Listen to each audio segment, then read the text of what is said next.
Okay. Good evening, everybody. Welcome to the Henry.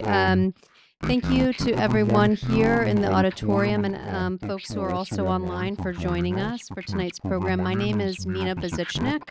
I'm the senior curator here at the Henry, and it has been my great privilege to work with A.K. Burns to organize their mind-expanding exhibition, What is Perverse is Liquid, which is currently on view at the museum and is the occasion for our program this evening, and I hope all of you have had a chance to see the show. It is on view through the end of April, so you can always come back if you haven't had time yet to see the show.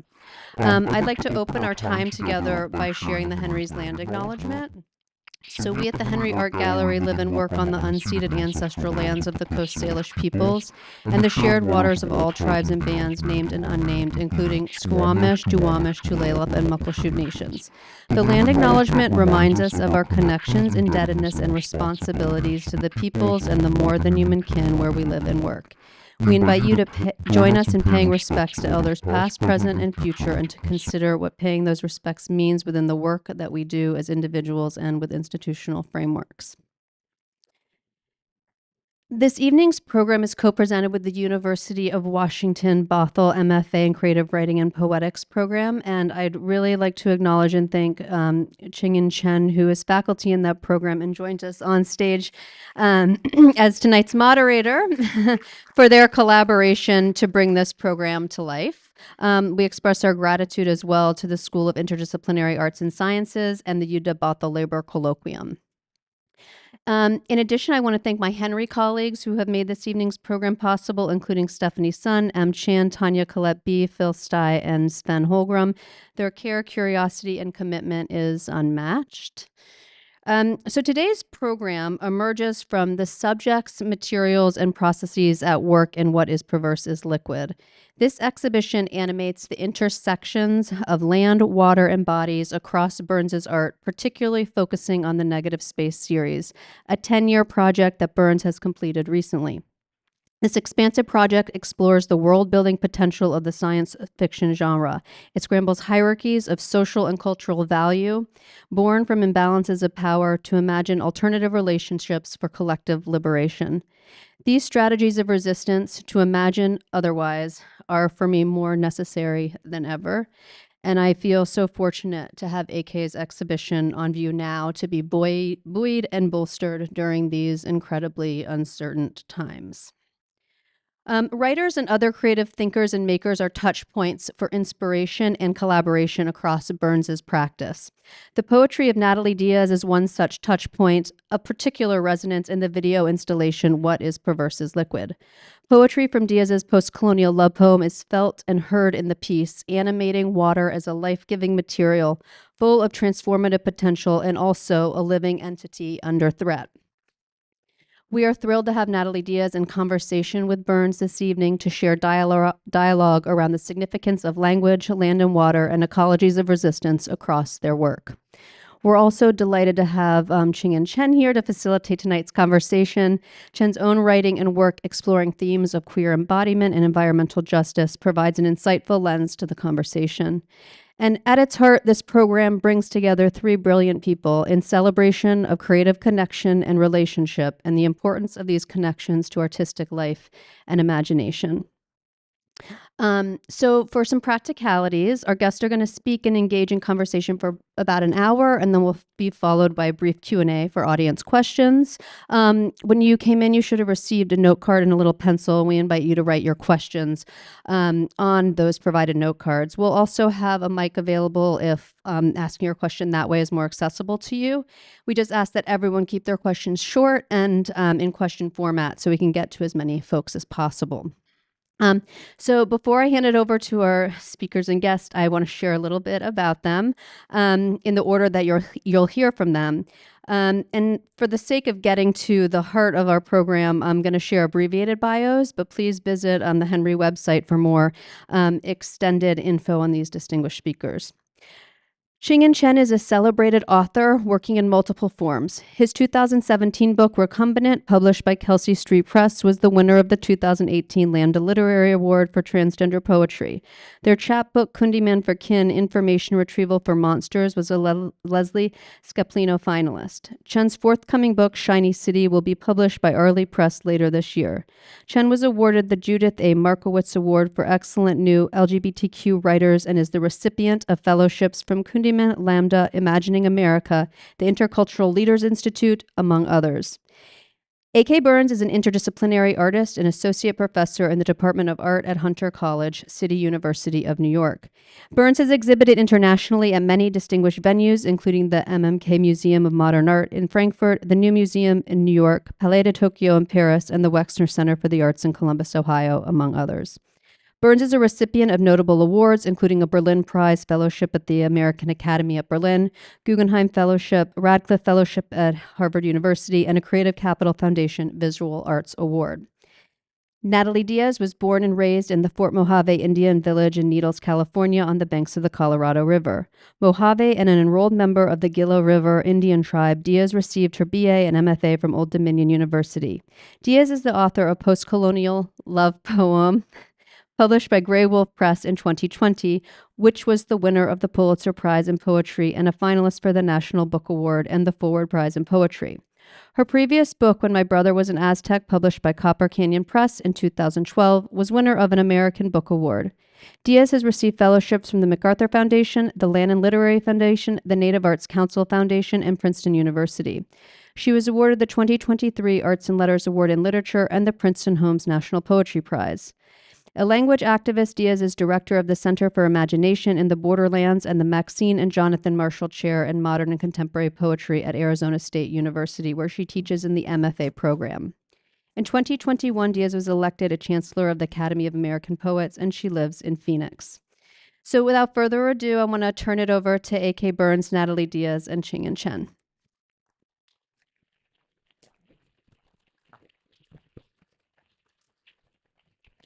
Thank you so much, Nina, and to the staff at the Henry. How is everyone doing tonight?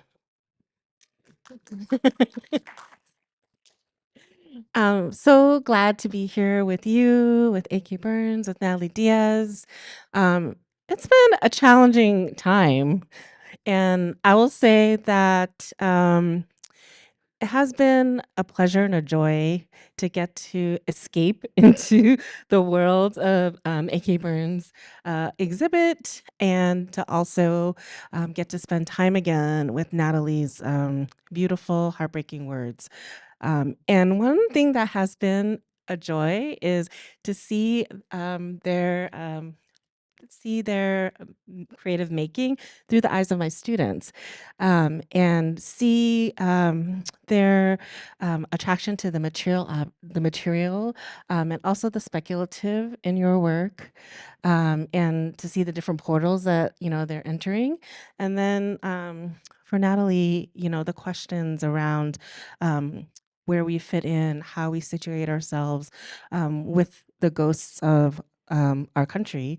And I'm really excited to chat with you both about the threads between your work, how we time travel, how can we dream up new ways of existing together. So with that, passing it to you. Okay, here we go.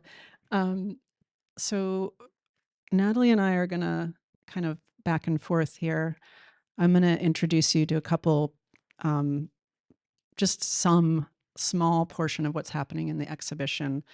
To go fully into the exhibition would be many hours probably here. So this is just a taste of some of the ideas and the way that I think, and I certainly invite questions about going deeper for any of those of you who've gotten time to spend in the exhibition and absorb it fully. So I'm just going to talk about three sort of bodies of work.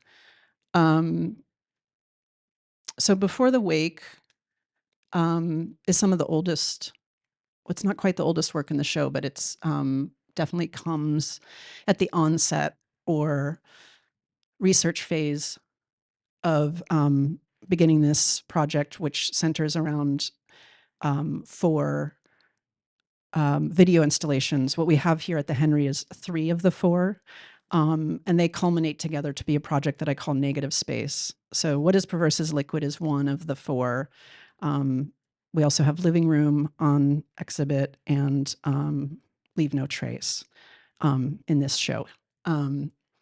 So the first film in that series was shot mostly in the deserts of southern Utah. So this is a bit of a reference point that's not present in the work in the show because that first film is not shown. But this idea of organizing the way that I build the filmic works around a site is very central to how all of the work is formed. And this is kind of the first site that opened up this idea for me that something that I think about in the video works, which is I see all of the sites that I shoot in as the protagonists of the film. And I work with performers to activate the space rather than thinking about performers as sort of the tradition of cinematic tradition where humans are seen as the protagonist, right? So I'm really interested in this notion that the protagonist is actually this sprawling or expansive or sort of decentralized site. And so it becomes very important for me when I choose a site to work with in each of the films. There's a lot of research for me in terms of the history and what's going on there and how because I don't work narratively also in my films, I'm drawing on material qualities of those spaces, and I'm drawing on and then sort of building on that through the gestures, actions, performances, dance, the ways that the performers move and interact with those spaces. So that's a little bit long-winded, but that sets the stage for this series of work, which is it's made from ripping pages out of a catalog, so a photo catalog of works by Tad Nichols, who probably many of you have not heard of, but was an ecologist and photographer.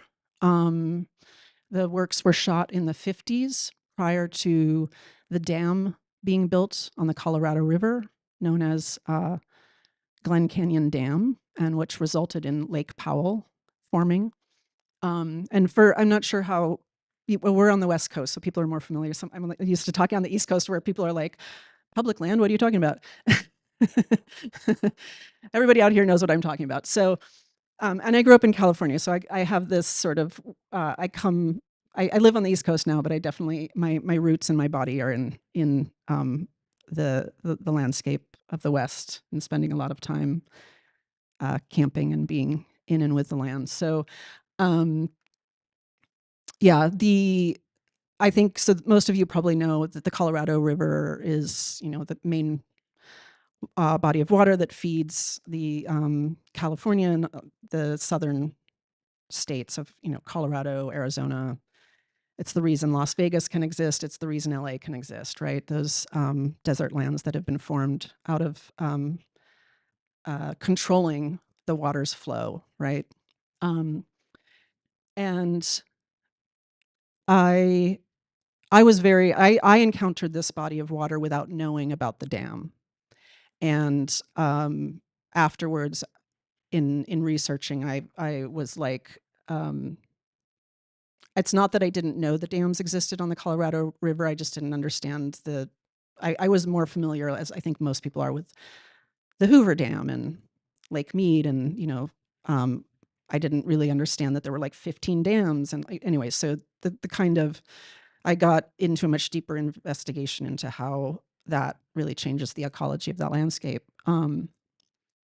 That's all to say that in response to understanding more fully the loss that occurs when a landscape is dammed, these images made by Tad Nichols, which were made as a record, to keep a record of the landscape before it was dammed. I made these sort of responsive gestures. I see them as like ejaculatory, literally. Like I'm thinking about Abex art as a kind of uh,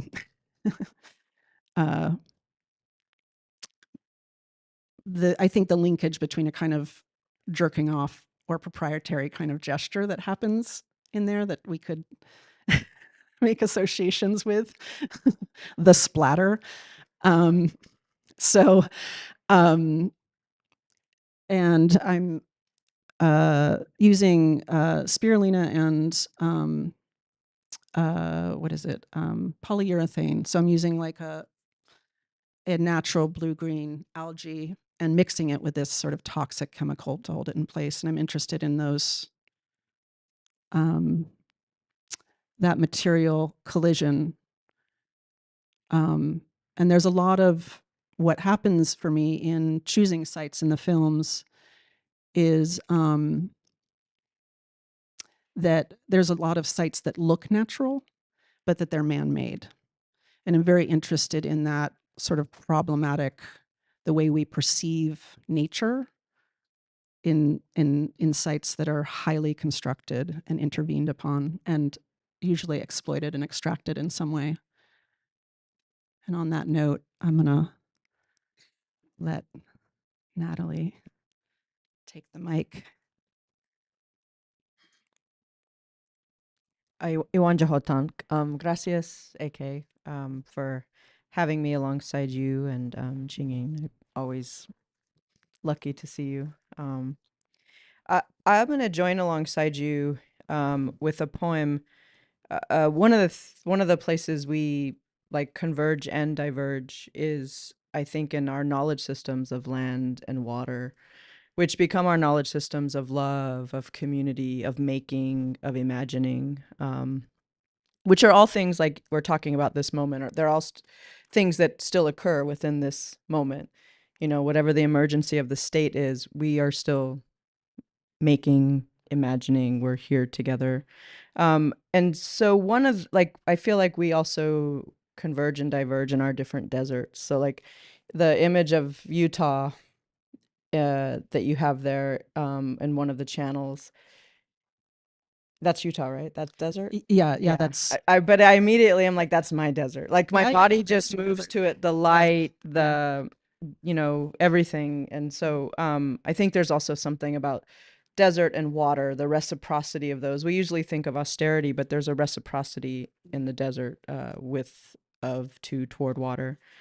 So I'm just going to read this tiny piece about the poem and then read the poem as a way of, I think, thinking about some of that subordinateness, like the kind of underneathness of water, the swells, and the way water also has its own order. Part of the San Andreas Fault runs along the Mojave Desert. We see and feel the fault. It has always been a part of Mojave's stories and geography. We have always existed with it, in rift, part land. We are land's action, maybe. I'm always wondering and wandering around what it means to be part of this condition in shift, what it means to embrace discontinuity, to need it, and even to need to cause it in order to be. Depression, but also moving energy. The necessary fracturing of what is broken, the idea of being made anything or nothing in this country, to be ruined before becoming.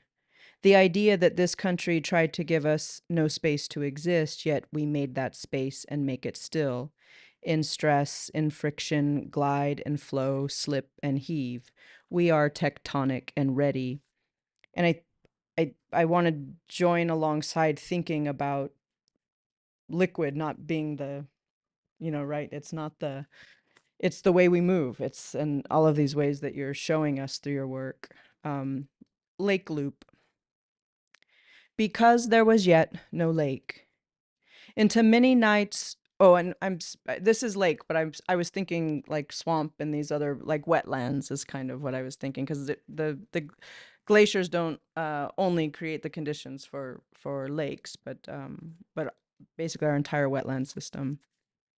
Because there was yet no lake, into many nights we made the lake a labor and its necessary laborings, to find the basin not yet opened in my body, yet my body, any body, wet or water from the start, to fill a clay, start being what it ever means, a beginning.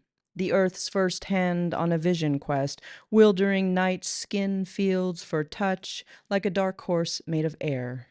Turned downward in the dusk, opaquing, a hand resembles its ancestors. The war or the horse who war made. What it means to be ruined before becoming. Rift, glacial, ablation and breaking. Lake hip, sloping, fluvial, then spilled. I unzip the lake, walk into what I am, the thermocline and oxygen. As is with kills, rivers, seas, the water is of our own naming. I am wet, we call it, because it is. A happening is happening now. Imagined light is light's imagination, a lake shape of it, the obligatory body, its dark burning, reminding us back, memory as filter, desire as lagan, a hydrology. The lake is alone, we say in Mojave.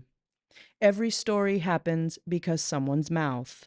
A nature dependent, life, universe, here at the lake, say, she wanted what she said, to slip down into it, for which a good lake will rise. Lake which once meant sacrifice, which once meant I am devoted. Here I am, atmosphere, sensation, pressure, the lake is beneath me, pleasure bounded, a slip space between touch and not, slip of paper, slip of hand, slip body, turning toward slip trouble. I am who slipped the moorings, I am so red with lack. To loop not, or leave the loop beyond the knot. We won't say love, because it is. A difference between vertex and vertices. The number of surfaces we break, enough or many to make the lake. Loosened from the rock, one body's dearth is another body's ache. Lay it to the earth. All great lakes are meant to take sediment, leg, wrist, the ear, let down and wet with stars, dock lights, distant but wanted deep, to be held in the well of the eye, woven like water through itself, in and inside, how to sate a depression, if not with darkness, if darkness is not fingers brushing a body. Shh, she said, I don't know what the world is. I slip for her, or anything, like language, new each time, diffusion remade and organized, and because nothing is enough, waves, each an emotional museum of water. Left light trembles a lake figure on loop, a night loop. Every story is a story of water, before it is gold and alone, before it is black like a rat snake. I begin at the lake, clean once, now drained. I am murk. I am not clean. Everything has already happened. Always the lake is just up ahead in the poem. My mouth is the moon. I bring it down, lay it over the lake of her thighs. Warm, lamping axe, hewing water's tender shell. Slant slip, entering like light, surrounded into another skin, where there was yet no lake. Yet we made it. Make it still, to drink and clean ourselves on.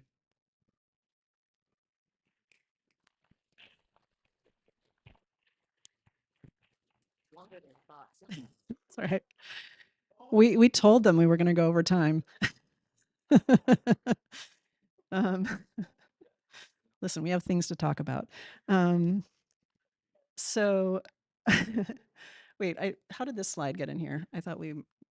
Okay, we're going to jump past that. That you never saw that. So I'm going to jump towards these series of works that I call Disturbed Mirrors. And you'll see them throughout the exhibition. They're glass works that are hanging on the walls.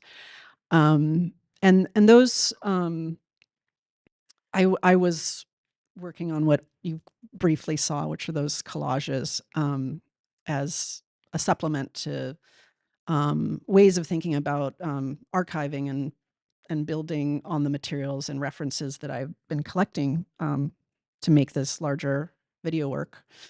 So just as a reminder, like I worked for 10 years on this project. So part of working over that length of time is that I allow myself to follow other paths of inquiry that emerge while making, like, the video works sort of end up being these major center points of filtering all the research and information, but I find myself needing to touch and think through other materials, and working at different speeds than like something that takes 3 years and a lot of funding and resources to produce. So I was working with reflection and mirrors, and it's just a thing that was ruminating as one of many layers in the work. And I had this question for myself because I started doing those collages on mirrorware. So I was kind of doing that in a way, both because I wanted to think about the mirror as like the negative space of a piece of paper. Like if I'm using that as my collaging surface, then I have a surface that's very busy and reflective of the environment. It's not a still space. And my kind of philosophical orientation around the term negative space is to think about it as a very as a live and an active proposition. Like the negation is this site of kind of unfixed unknowns, and the things that are unfixed unknowns, I think of them as like not yet dead, as in the thing that is known has kind of solidified and become still, right? So the mirror being this like absorbing the environment and reflecting the environment in certain ways becomes a very interesting material to me. And intervening on it with the collages was one way of kind of like breaking that space or disrupting the what might be, let's say, the narcissistic orientation that we have with mirrors, right? Which is the self-reflection within the mirror is our kind of first orientation towards the mirror. And I thought, one of the first questions I asked myself was, can I put a hole through a mirror, right? Or in what ways can I disrupt that, like play with the properties, but instead of just tacking something on top, can I build the mirror from the ground up and disturb it from within, sort of, or break or play with that form from building it from the ground up. So I realized I needed to make my own mirrors, meaning I got into the glass shop and was working with a team of wonderful humans who, you know, yeah, working with the sort of molten hot glass and doing these pours, and then taking materials that either held up to the heat of glass, which is things like copper, sand. There's not that many things that actually hold up to the heat of glass. um, and then things that sort of anything that is also, I was asked to work with non-toxic materials, which is understandable and certainly something I wanted to do anyways. So then I was also choosing materials that would burn out, right? So I started finding, I'll get a close-up here. So this is Sad Eyes, of course. This is a very close-up, but if the piece in the middle that appears to be like kind of like a nose is a piece of bark that has burnt out. And what we're seeing is just sort of the ghostly image of a burnout that's imprinted into the glass. And then what's over there on the right is like a copper mesh, and there's sand kind of down in the bottom parts here that's disrupting the mirror a bit. And then we have, you see these black kind of circular forms up here. And what that is when we have something that burns out, like the wood, it produces carbon, of course, and the carbon gets trapped in the glass. So we get these carbon markings. So I kind of throw together these very improvised compositions. And then once the hot glass hits, a lot of stuff happens that I can't control, like breakages. So you'll see, if you look at some of them, they have pretty intense cracks, and then they've been totally reassembled to actually be works again. And then the final process is that I use a process that's how traditional mirrors are made, which is to pour silver nitrate on the backside of the sheets of glass. And to be able to do this process, I had to work much thicker than what you see in like a manufactured mirror, right? But because of all of those material interventions and responses to the kind of, what do I want to say? Like the kind of material volatility of this process, it's like a, it's a semi-controlled experiment, I guess, in a composition. And what I get is something that doesn't have the actual, because I'm not working with hyper smooth surfaces, which is how you get a reflection to occur with the mirror. What happens is we have what becomes like a internally reflective space. So they have this luminosity within, but they don't actually reflect the outside world in the way that a proper mirror does. So this was like what happens when I sort of propose a question, like, can I put a hole in a mirror? And then I follow that thought, and then I move through all the material problems that open up when you start working with something that has its own sort of force within it that is going to, it's like a thing that becomes that I could not have imagined, that really comes by like following the process of making. And that's like been a really important structure for me, even in how I compose working on the videos, right? Okay, I think that's enough about blah, blah, blah. Okay, thank you. Let you take it. Or do you want me to wrap it up? I can do the last piece. You want to go? You want me to go? Okay, let's do it. Okay, so one last thing to share, and then I'll toss it off to Natalie. So what is Perverse as Liquid is the last and final work that I produced in the series of Negative Space, and you can watch the full thing installed next door. But what do I want to say about it? I'm just going to show you a very short excerpt of one screen. This is 3-screen work, which I'll show you here. So it has 2 screens that sort of meet in the corner of the room. And then there's a smaller screen, freestanding screen, with a film on it that I call The Swamp Sisters. And that runs, that film runs and is interrupted by credits. So it's either the credits running on a cycle or that film. And that's just as a side note, all of the films have credits kind of running sort of constantly or interrupting the work in weird places. And that my interest in that is, one, that we usually use credits to think about an ending, or to dictate a beginning or end. And so that repetition of the credits is partially about disrupting that orientation that we have around beginning and end, because part of the video installation is that you approach it at any point in time. And I'm also thinking about time as a sort of cyclical structure rather than a linear one in this work.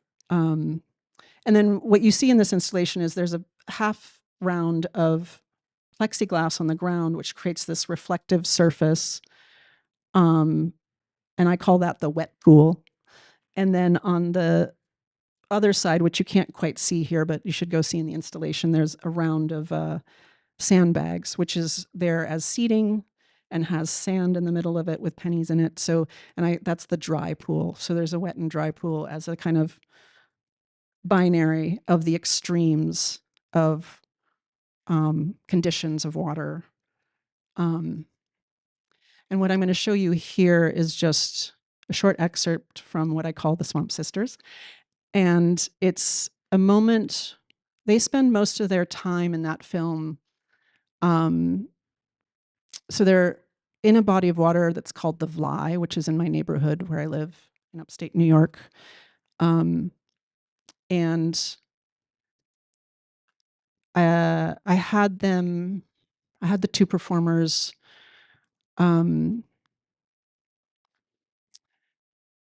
spend time out in that landscape, just verbally responding to the landscape, right? So it's a space that looks like swampy, looks like kind of dead, as in there's all these half parts of trees, dead trees coming out of the middle of this body of water. But it's, of course, very, very vital. It's very alive. There's a lot of things living inside that seemingly dead kind of landscape. And it has a lot of auditory qualities to it because of all the chirping and activity going on. And so I asked the performers just to go out there and do a call and response with the environment. And at some point, I asked them to sort of turn that call and response chirping with the environment into language and use this tiny excerpt from one of Natalie Diaz's poems. So that's what we're going to see. And then let's see if I can do this. Okay.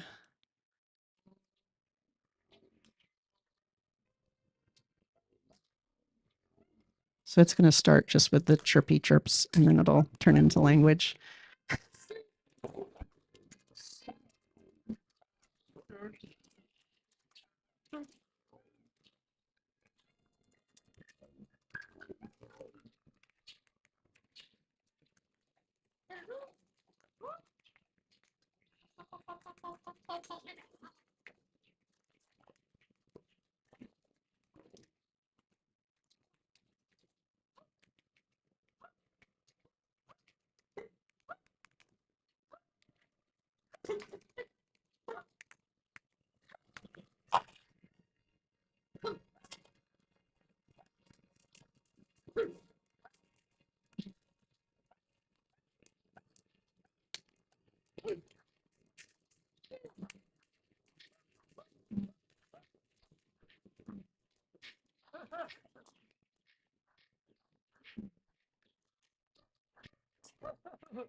Yeah, so hopefully you caught all that, but it's unsoothable thirst is one type of haunting.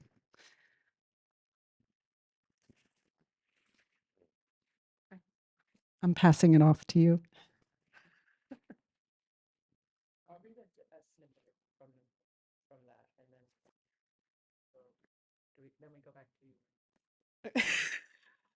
I think then we converse, I think. What are we doing up here? I'll read a short snippet toward what is in the so this is from exhibits from the American Water Museum.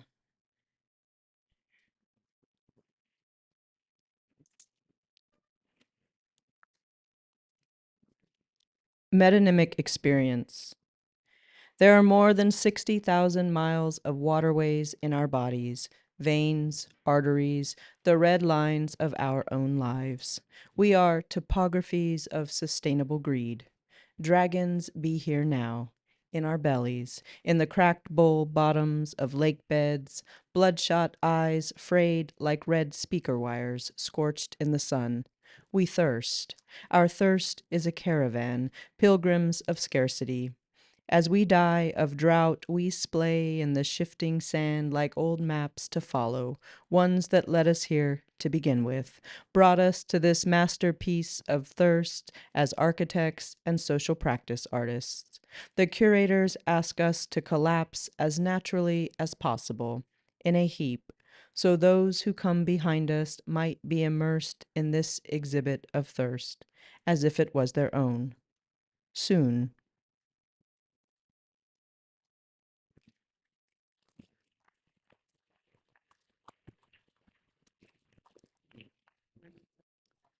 Yeah, thank you.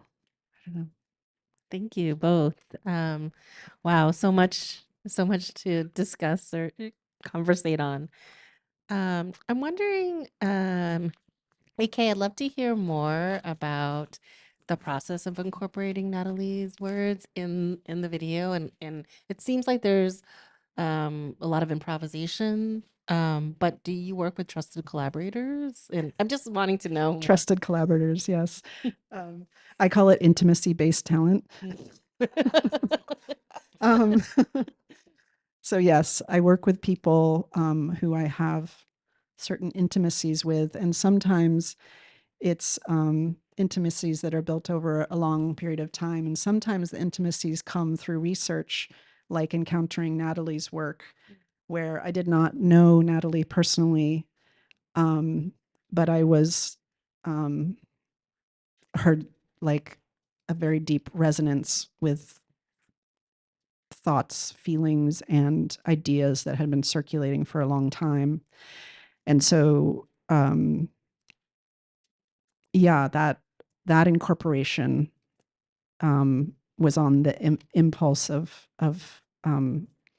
admiration, but not a not yet known intimacy, which thankfully part of what happens when you invite your heroes into your work is sometimes you get to meet them. And so I think, yeah, that's when I'm so to bring it back to working with the physical bodies that are in the work. Yeah, a lot of the people I work with have backgrounds in dance and performance and sound and music, usually some component of live art, that they have a familiarity with their bodies in a very particular kind of way. And then I, they're all extensions of my sort of queer arts community. And I, so, bringing performers in is kind of a collaboration between specific ideas I'm having that, as noted, are responding to the specific environments that I'm bringing in to build a scene. And then building on skills that those performers already are imbued with.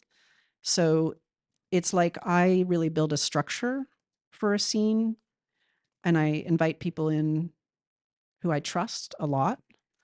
And I usually have very specific, sometimes loose prompts.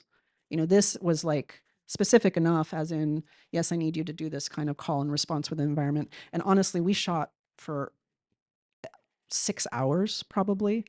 I mean, I have this like really just broad ongoing footage because it builds over time, and they start to get a certain rhythm, or they kind of lull, or they have these, and there's something wonderful just like letting the camera roll and letting performers get kind of used to their relationship with each other, right? So I'm not on a schedule to like wrap up a shoot. I'm there to get into the experience of what we're trying to bring to the surface.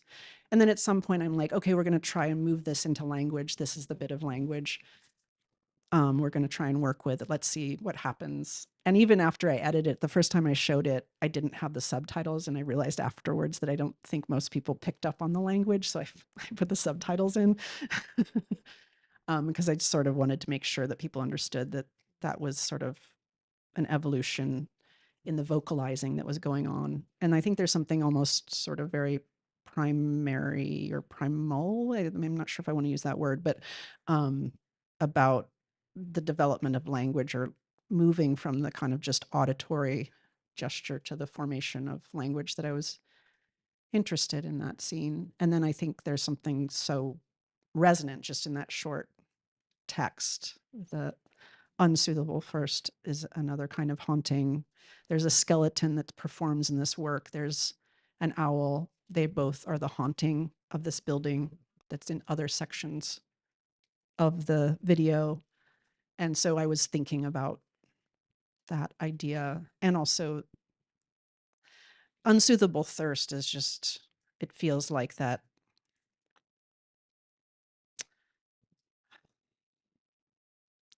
it's a kind of hunger that drives so much of the way Western, dare I say, Western humans kind of glean and extract from the world. So I felt like it was very resonant. Natalie, Does that answer it? it does. Thank you. I'm wondering what your response was, witnessing it, viewing it. Yeah, I mean, I think some of what you're like the call and response is even it's just the tip of what we see in a legible way, because I think a lot of the ways that I experience your work is some of the ways you're talking about materiality, and that like when you bring in actors or performers, they in some ways are a perversity of the site, right? They enact the site, but the site is already happening. And I think there's something about the way you allow language to happen. I think we're always like remaking language. It's like what you said about, sometimes the thing we know is the least of it, because that's the thing that lets us lull or sleep or rest. But the fact that we're always on the cusp of what we don't yet know. But even this reminds me of seeing Will, and I don't know the other performer, but Lee Relbaz. oh, okay. Yeah. But, seeing that call and response, but also recognizing that just generally in AK's work, is that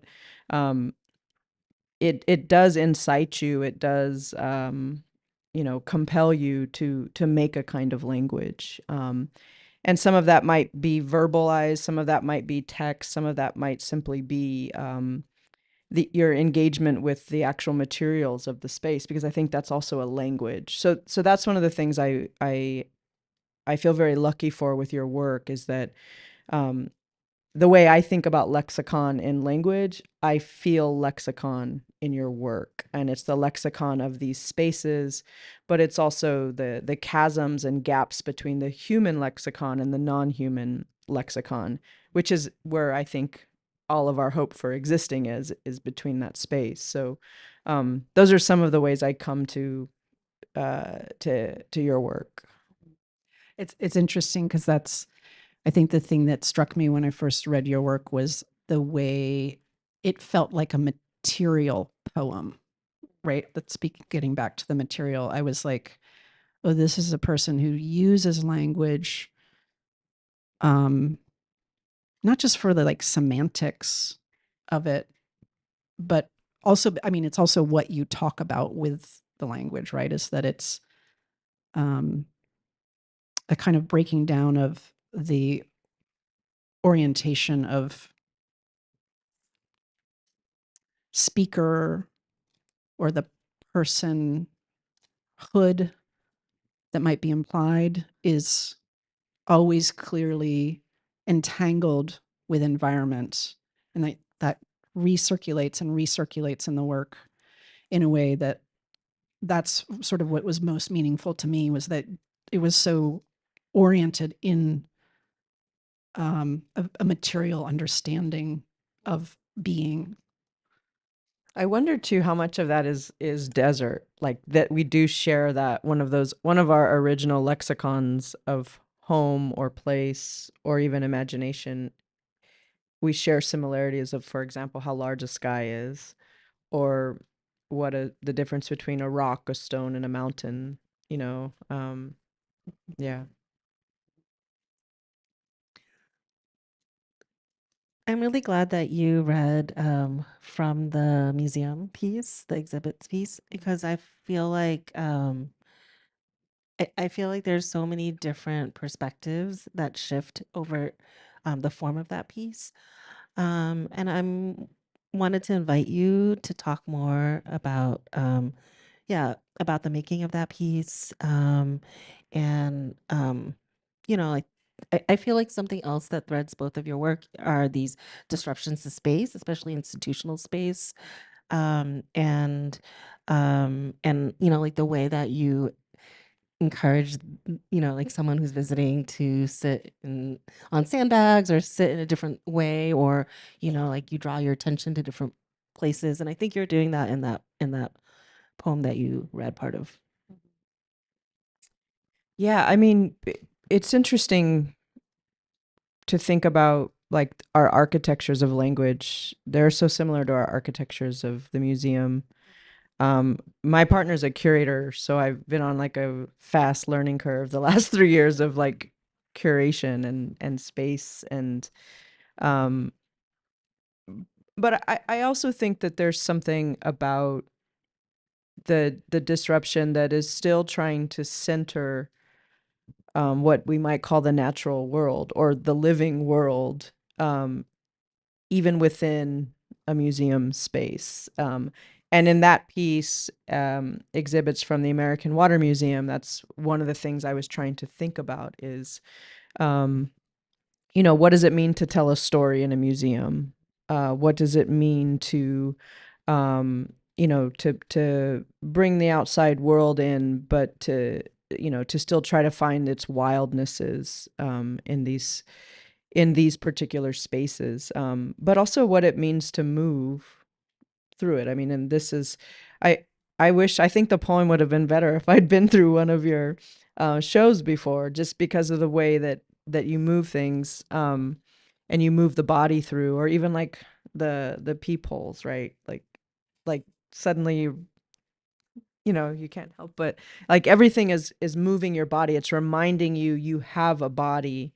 And I know I'm hung up on this perverse, but it reminds me, I'm fascinated by the profane, like the idea that the profane is anything taught outside the temple, and yet that's where real knowledge happens, right? You don't I mean, I'm not sure what religion everybody is, but the last place I'm going to go is to church if I'm going to like really want to learn something. um but I mean, a different knowledge system, right? That's okay.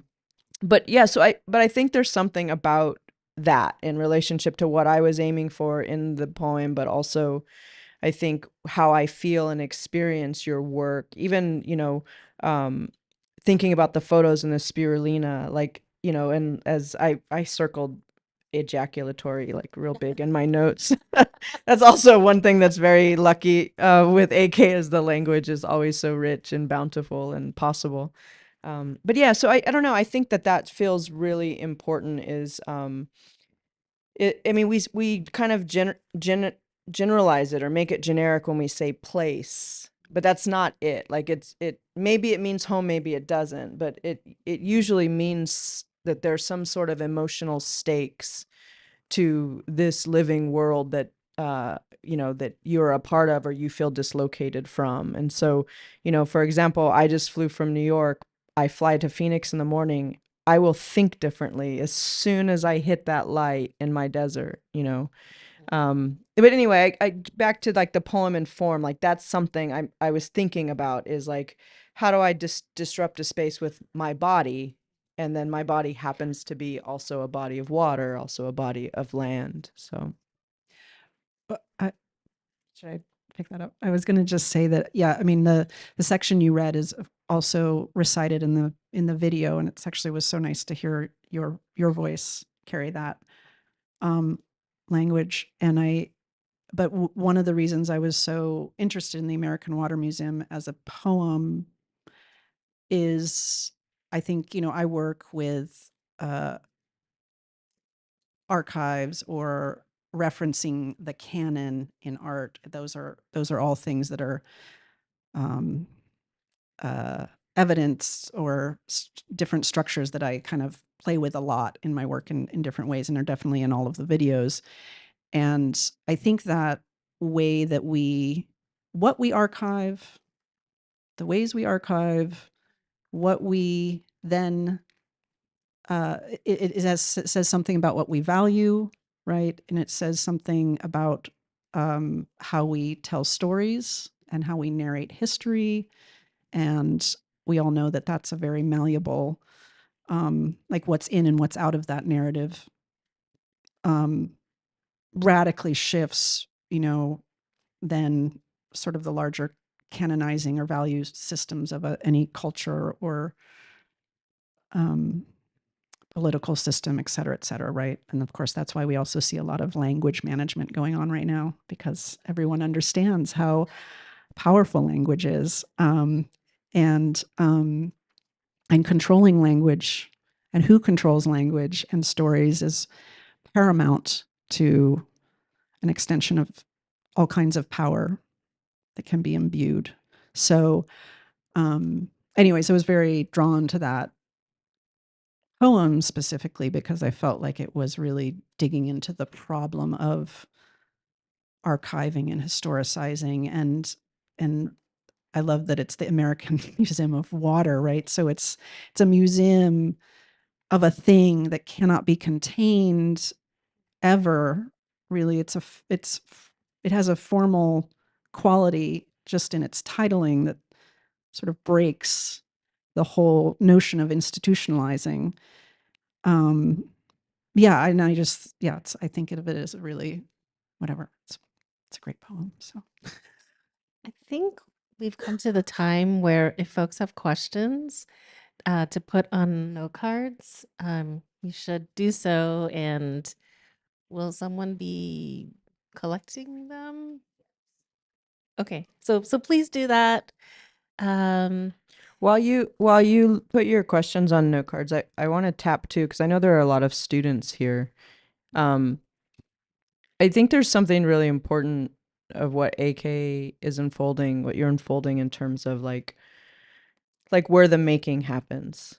I think especially for writers who, but other artists as well, it's like, how do you kind of like aggregate or disaggregate research? Like where does it happen? But also that the research is also the making. So I think there's something to be said for disrupting what the institution tells us research is, because it's usually asking us to dump a product that then becomes knowledge. But research, it's such an important part of making. And not to overburden call and response, but I think something that is happening in your work with, with your intimate community who you pull in, but also these photographers, these tombs of the West, and like that's also call and response. And that's an important part of the disruption of the canon, is that we assume we can both respond to it, but also call back out into it, even if we're not calling back out for Tad Nichols to answer, for example, but we're calling back out into these places that I think have been mapped or over designated in a million different ways, whether it's by acre foot of water or, acres of land or things. But I just wanted to kind of tap on that because it just feels like a really important place to unravel where the making happens, because it's happening the entire time. Yeah, that's such a great point, Natalie. I love, I love what you're saying about making as research. I'm also maybe inviting you both to talk a little bit about what, if you have any tips for newer makers or researchers. How did you, what was the maybe more journey-like process of the research and making? I find tips to be maybe a little bit challenging because I do think I like to, at least as a teacher, I like to orient towards like I think everyone has a kind of particular place they come from, right? And so what do you need in your practice to respond or to build on? But I do think something that could be maybe a little bit more universal, if that's what we're asking about, is the path of inquiry, I think is really, and that kind of builds on what I think Natalie's saying, which is, and that's been very, it's, let me put it this way. I was taught in undergrad in art school to have a concept and execute it, right? And it was all about how you abstract or create a metaphor or whatever to like build a visual language for something. And there was this kind of direct relationship. It's something that's embedded, we inherit from the traditions of conceptual art, which is that it's idea first sort of orientation that most contemporary art schools and undergrad programs structure their thinking around. And the most important thing to me was when I got to grad school and had faculty who broke that for me. And I moved into a really different orientation in my own work and practice, which I think I was trying to explain a little bit with the glass pieces, which is, the idea isn't, I think I'm going to make this thing. I have a preconceived notion of a destination I'm getting to, but I actually just have a gestation of a inquiry that's really important. And if I follow that inquiry to the next inquiry, to the next inquiry, something will emerge out of it that is well beyond and much more keeps me stimulated as a maker. And it, the outcome has, I think, unpredictability in it that is really vital to maybe what I think of as good work. Yeah. Well, Right? that you bring in the unknown as part of the process, which Right. I think it's hard. I think sometimes when I hesitate to use the word like emerging, but before you've made a thing in which someone will trust you to make other things, whether that's with money or space or time, but to be bold enough to hold your unknown there with you. And It's deeply scary, yeah, I mean, still panic inducing. well, and you talked about too, like the different different speeds or modes, momentums of making. And I think that is something that feels important, because I think that's also is not necessarily only time, but it's also like sensuality. How do you stay sensual, which maybe you might use the word curious instead of that, but how do you stay in that space of the unknown, of wonder, of curiosity, which I would consider all of those, or remind me I have a sensual body through the duration of any wonder, question, making, to the other side of it, whatever, or to the many other sides of it even. I'm glad that you're bringing up the body. Are there questions? Oh, I see some questions. Okay, great. Because I wanted to ask you about the pregnant backpacker. The pregnant Can you backpacker. talk about the pregnant backpacker? Sure. Yeah, so I developed these sorry, they're not characters. I'm forgetting my own language right now. Oh, thank you. Thank you, Nina. It's always good to have a curator keeping track of your brain when you can't. Yeah, acting agents. So I was thinking about a particular burden that reproductive labor puts on certain bodies in the world. And I wanted a way to embody that visually, metaphorically, etc. And so, the first thing was the pregnancy, which is sort of the literal labor or birth or carrying of, that kind of reproductive labor. And then I was like, okay, but it's also a kind of weight, just physically as an idea. And so then I was like, oh, let's really go off the wall with weight. And we're going to have this pregnant body also carrying like a giant backpack full of crap. So it's like weight on the front, weight on the back. This body just, and in it's most exaggerated in the living room film, right, when there's the descending with the trash, and it's like piles of trash on top of the backpack, on top of the weight. Like, so I just go absurd level, like how much garbage and weight can a single body hold. And then the other key to that character is they never have pants and they always have bad shoes.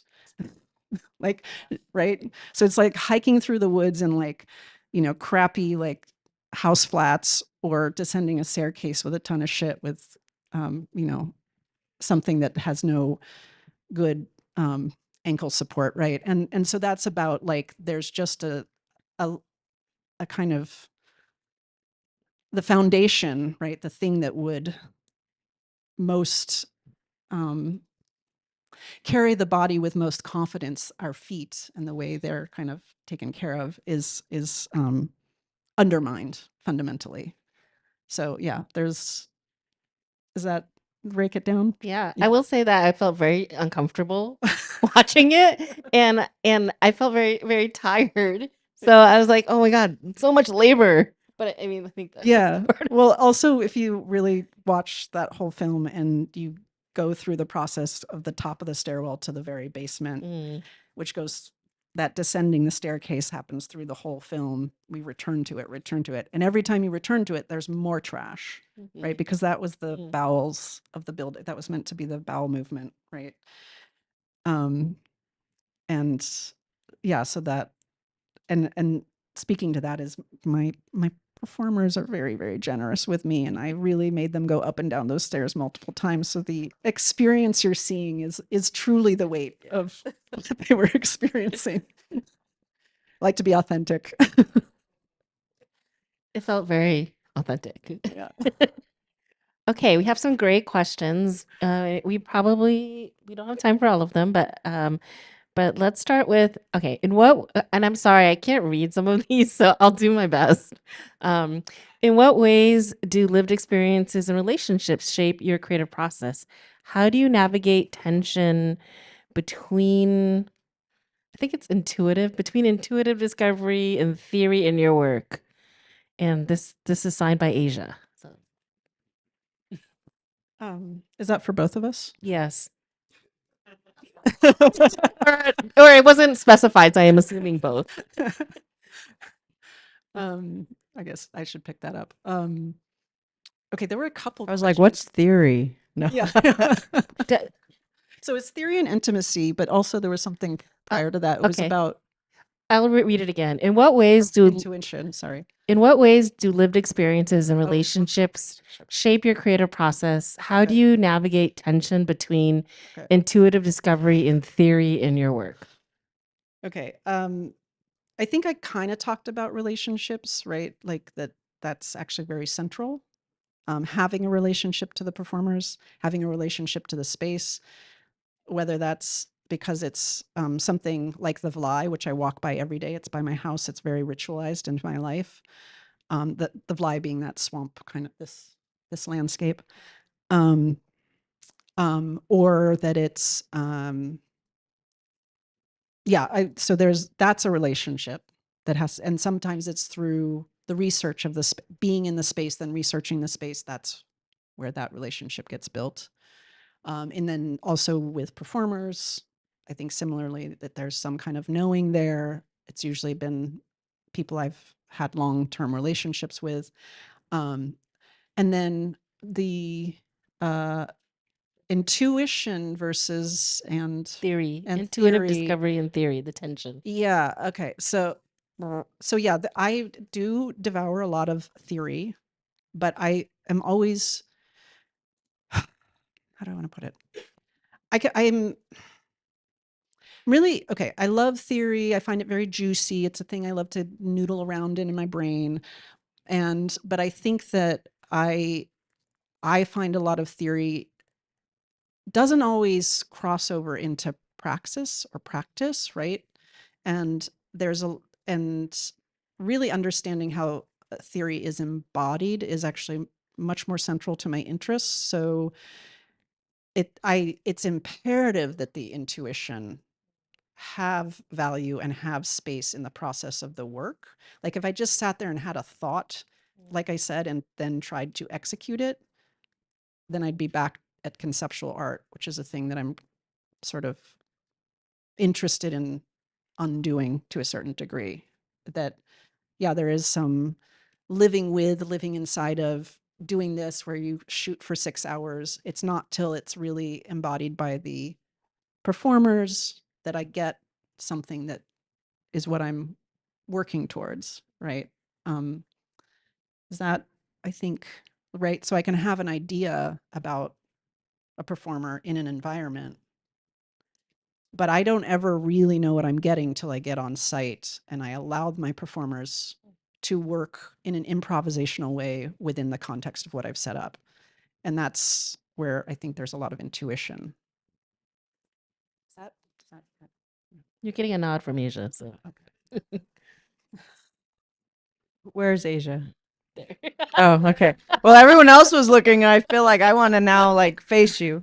I it's really important for me to keep the like my beloveds in mind always when I'm writing or when I'm making, like, you know, I think sometimes I make and it becomes writing, even though it's not necessarily writing in certain phases. But that also for me means like everybody who I'm of. So I really think a lot about who I'm bringing to my page. I'd never think of audience, but I think of who's with me there, who I'm alongside. And you know, I've said this a lot about my most recent book, but I really fought hard against my own self and language to treat every body in the book as the body of a beloved. And that's not, the English language doesn't make that easy.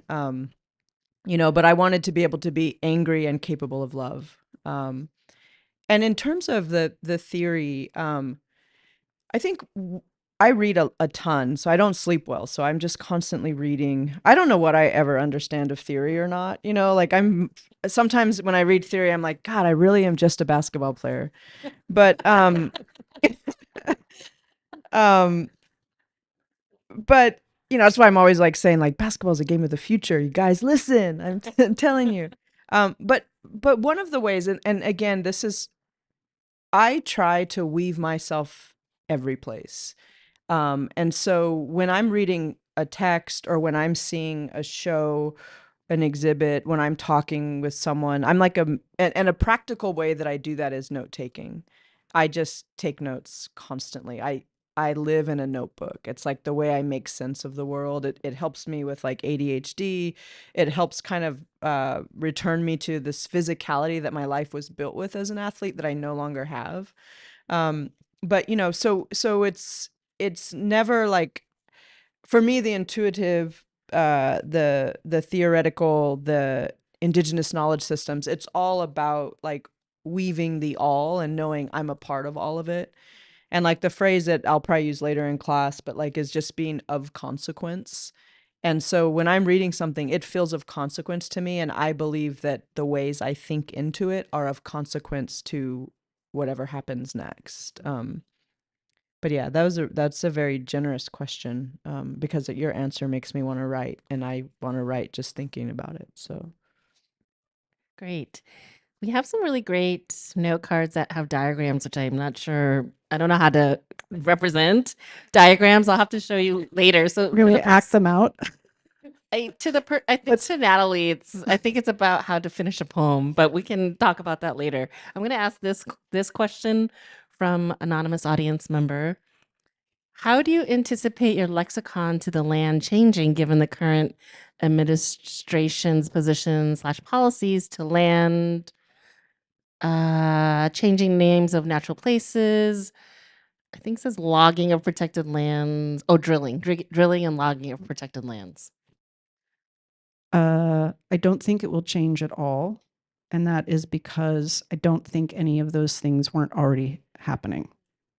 Most of these sites I'm interested in because they already had extractive histories. We've already been controlling and extracting and exploiting the land for a long time. And these are just new rules or laws about how much you can or cannot. So it's always just degrees of extraction and how much we accept whatever degree of extraction is going on. And I also think the same with naming is none of those names are the names that they have always been, if there was ever a name that was always been, right? But I think from an Indigenous perspective, certainly there are, I mean, if we even think about, a lot of New York State or California, whatever, there are these, here in Washington, actually, we have plenty of ways that we've integrated the Indigenous language into the naming of things. And then we've also completely named over many, many, many things. And we continue to name over things. So I just think that's a point of perpetuity that's being, maybe it's in a heightened or exacerbated state, but yeah, not much has fundamentally that's always been present as far as I'm concerned. And so it's always sort of been in the work for me, I guess. I don't know. Yeah, I mean, I agree. I think an important disruption to any legal policy language is indigenous languages, because they you know like I think they actually are speculative languages, and I think our condition of living is actually a speculative condition. I think there have been many futures that have occurred in the United States, the United States being one of those futures that we are currently in right now. But if you look through, I mean, even what was the dam, the lime, Which, that made Lake Powell? a Glen Canyon Dam? Yeah, No. but you mentioned a water place, lime something. Are you talking about the limestone in the Or maybe cave? I just conflated them. Is that what we're talking about? Lie? Is it the lie? Yeah. I mean, are we talking about the dam? Or are we talking about the... But even what I wanted to say was what I wanted to unfold is even you telling a story that began before Lake Powell was formed. Like that's already right. that's one future. So you disrupt it by kind of bringing it back to, Yeah, like, and being so like, we have to remember this had a different state. yeah, and so Yeah. I feel like the future is you can replace the word future with origin. And I think origin, just by their nature etymologically, right, they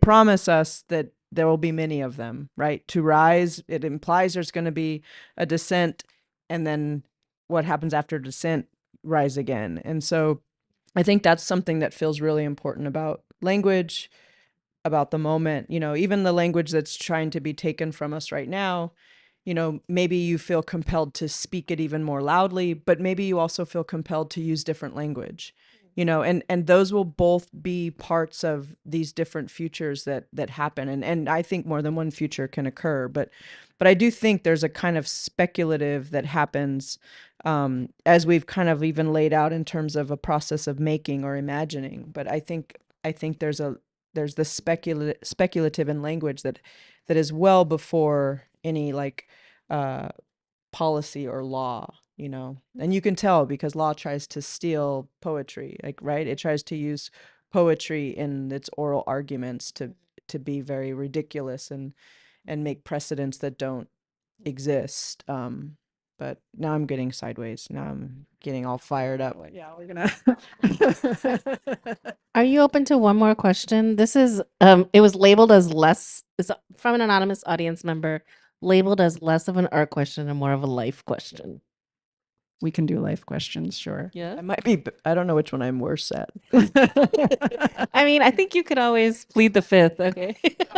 Okay, here I'm gonna do my best. This is difficult to decipher, but I'll do my best. Okay.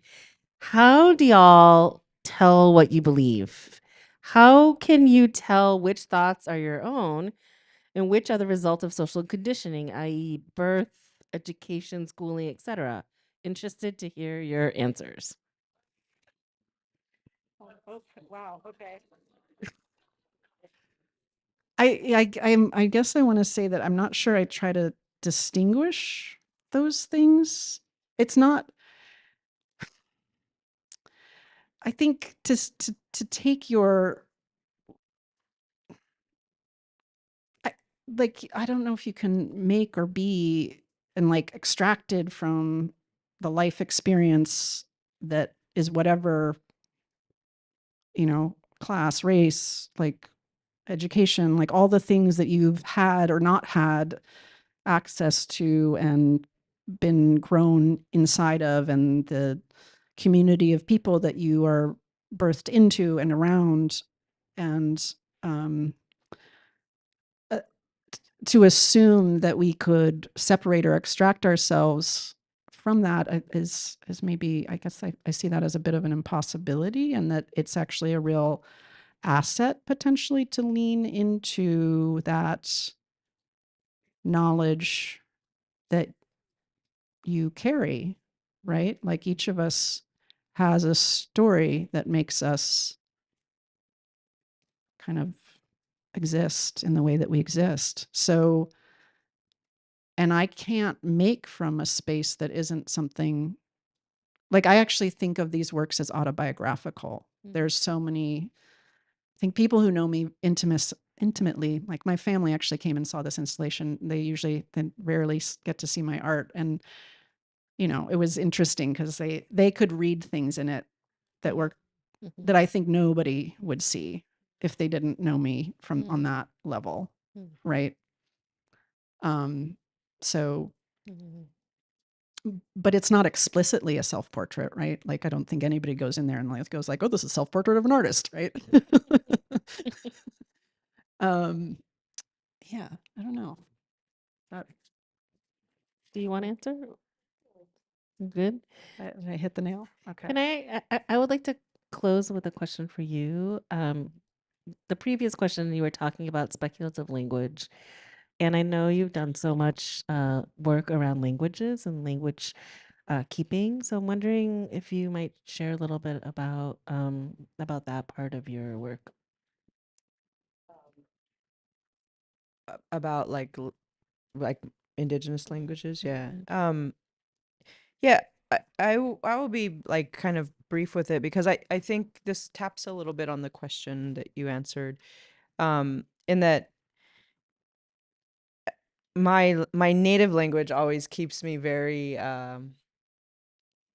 very possible, and by possible that might mean abundant, but it also might mean precarious, right? Like you had used the phrase becoming,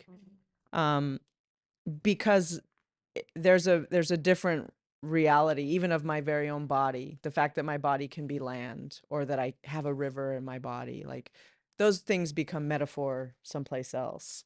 But not, I don't think of them as metaphor. It's not the way I know it. I didn't even know what a metaphor was before I knew those things. And now I highly encourage my students from using metaphor. No, I'm kidding.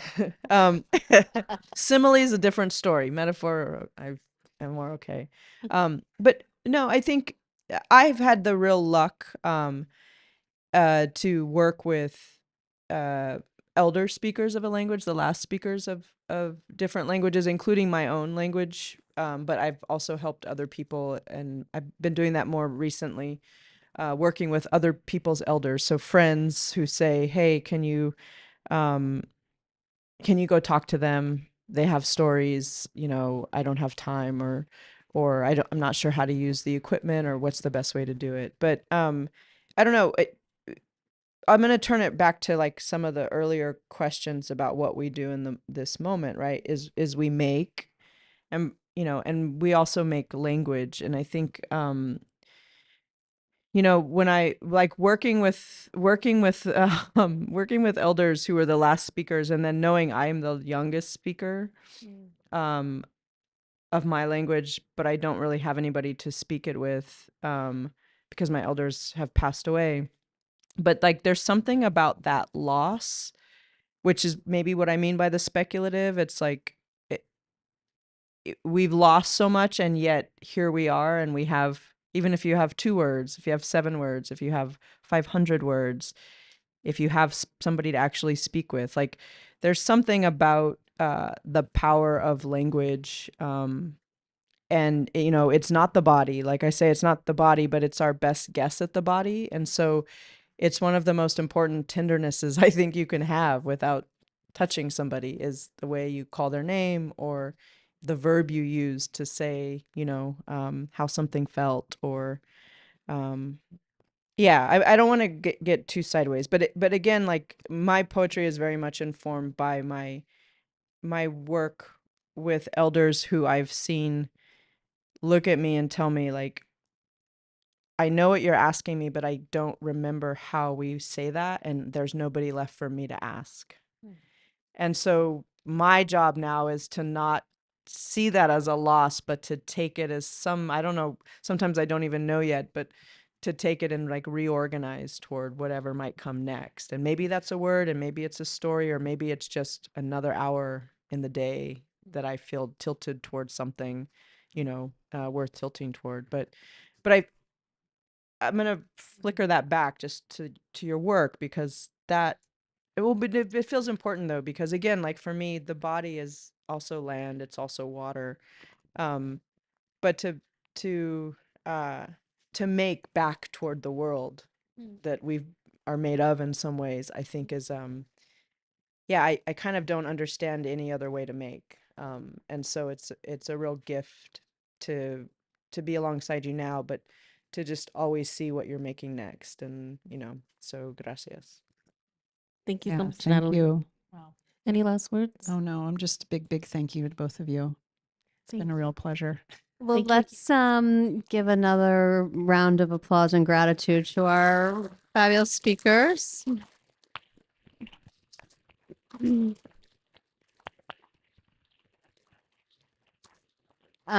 Thank you all for being here with us tonight. The galleries are closed, but if you haven't seen AK Show, as I said, come back. It's open until April 27th. And we'll see you next time. Have a great evening.